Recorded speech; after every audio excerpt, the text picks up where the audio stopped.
네, 여러분 안녕하십니까. 뉴스와이드 시작하겠습니다. 먼저 두 분과요. 사건 사고 소식부터 살펴보겠습니다. 김유진 아나운서, 양지민 변호사 나오셨습니다. 어서 오십시오. 예. 안녕하세요. 먼저 첫 번째는 사고 소식을 살펴볼 텐데요. 또 한 번요. 밤중에 음주운전 사고가 일어났습니다. 그것도 서울 도심에서 일어났는데 사고 현장이 그야말로 아수라장이 됐습니다. 맞습니다. 어젯밤 서울 종로구 동대문역 사거리에서 한 차량이 횡단보도 앞에 서 있던 두 사람을 덮쳤습니다. 신호를 위반하고 빠른 속도로 진입한 이 차량은요, 두 사람을 치고 인도를 넘어서 공원 언덕길까지 들어선 뒤에야 멈춰 섰는데요. 예. 그만큼 빨랐다는 거죠. 이 사고 충격에 인도와 차도 경계에 세워져 있던 구조물, 볼라드라고 하죠. 이 볼라드가 아예 쓰러져서 뒤로 눕혀진 모습까지 나중에 그러네요. 볼 예. 수가 있었습니다. 이 사고를 당한 두 사람이 모녀 사이였습니다. 그리고 우리나라에 여행을 온 일본인 관광객들이었는데요.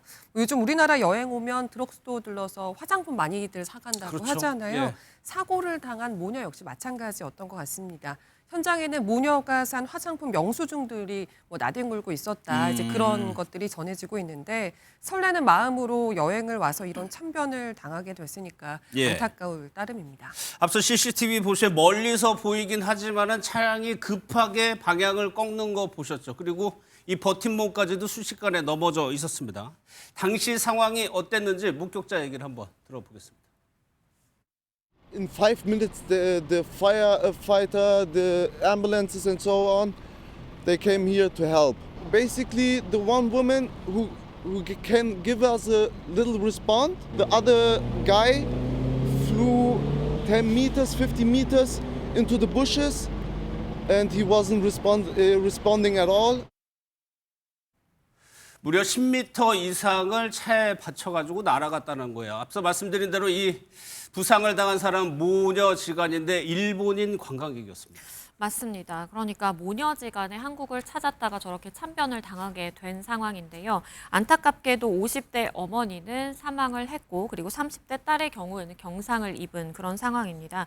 당시에도 이 한 여성의 경우에 그러니까 딸의 경우에는 이제 반응을 보이는 상황이었는데 예. 풀숲으로 이렇게 좀 떨어져서 상대적으로 피해가 더 컸다라고 볼 수 있는 이 50대 어머니의 경우에는 사고 직후에 현장에서도 반응이 없었다라고 지금 전해지고 있는 상황이고요. 30대 딸도 이마와 무릎을 다쳐서 병원 치료가 필요한 상황입니다. 일단은 병원으로 옮겨져서 치료를 받고 있는 상황이고 오후에 1시쯤 이 경찰이 통역사와 함께 이 병원에 방문을 해서 유족에 대한 이 조사라든지 아니면 이야기를 당시 상황에 대한 이야기를 들은 예. 상황입니다. 주변 차량에 비해서 확연하게 빨리 운전하는 게 결국에는 음주 운전이었어요. 맞습니다. 사고 차량 운전자인 30대 남성이 현장에서 체포가 됐는데요. 잡고 보니까 혈중 알코올 농도가 면허 취소 수준인 만취 상태였다고 합니다.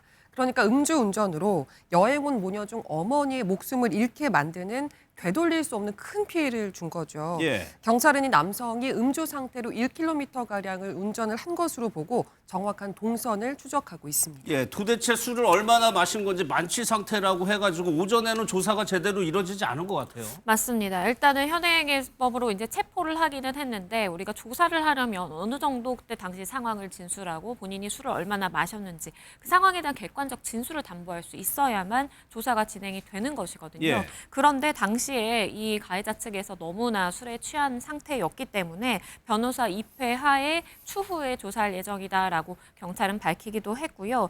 조사를 진행한 뒤에 구속영장을 신청할 계획이다라고 밝혔습니다. 일반적으로 교통사고로 인해서 누군가가 사망하는 사건이 발생하게 되면 이렇게 예. 구속영장을 신청하는 것이 또 일반적이라고 볼 수가 있기 때문에 수사기관은 그 부분까지 좀 준비를 하고 있는 그런 상황으로 예, 보입니다. 구속이 되겠죠. 일단 신청이 되면. 맞습니다.